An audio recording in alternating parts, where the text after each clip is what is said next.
Hello, everyone, and welcome back to our living library of tarot cards. If you are reading or listening to this right now, you too may have been wrestling with a decision. That's not random. This entire Gemini season has been walking us through the mind's journey, and it reaches its natural conclusion right here in the final decan. Here is Gemini season's final message. This energy is Gemini 3, symbolized by the Ten of Swords. The final 10 days of Gemini is ruled by the Sun and corresponds to June 11th through June 20th each year.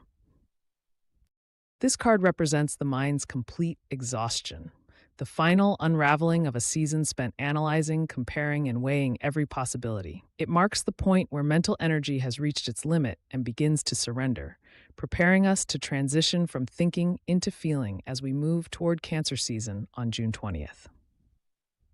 The endless flipping between alternatives has run its course.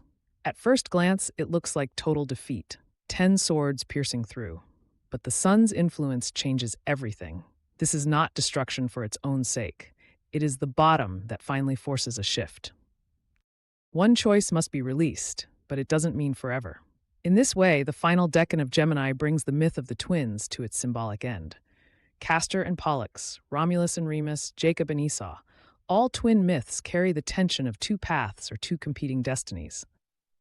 But here, the sun terminates the split. One twin must be left behind. One version of the story must end, so the soul can move forward whole. This is not failure, it is wisdom. You can revisit the discarded choice another time if it still calls to you, but right now, the invitation is clear. Make a decision. Let one choice go. By releasing thoughts that aren't getting anywhere, you create space for something more aligned and more nourishing to emerge. This is where it gets deeply personal for those born in this decan or with Gemini rising here. Unlike the 8 and 9 of Swords, which often show the mind bouncing back and forth in anxious ping-pong thinking, the 10 of Swords represents something different. The debate is largely over. The mind has reached its limit. The exhaustion comes not from endless possibilities, but from realizing that a particular thought pattern or story can no longer continue. If you were born in this decan, you possess exceptional mental gifts. You are a brilliant communicator and an insightful observer. Your mind can synthesize information rapidly, making you a natural writer or problem solver. When operating from your highest expression, you bring clarity and light to complex situations. The shadow side emerges when your powerful intellect becomes overly attached to a conclusion. Rather than constantly changing your mind like the stereotype of Gemini, you can sometimes become surprisingly fixed once you have decided what is true. You may defend an idea or identity long after it has stopped serving you. What once provided certainty can become a mental prison. This Gemini 3 personality becomes especially visible in the lives of people born in this window. Salman Rushdie, born June 19th, shows the sharper edge of this decan. A highly renowned author, he carries the brilliant, synthesizing mind of Gemini 3, using language to challenge cultural and religious norms. He showed a stubborn refusal to abandon his chosen intellectual path, even when confronted by religious condemnation and political pressure.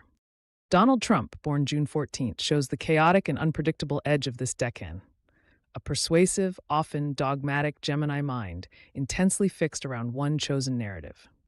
Hugh Laurie, born June 11th, gives us a vivid fictional image through his famous role as Dr. Gregory House, a brilliant, dogmatic, sometimes cold doctor whose mind cut through illusion, but whose certainty became its own prison.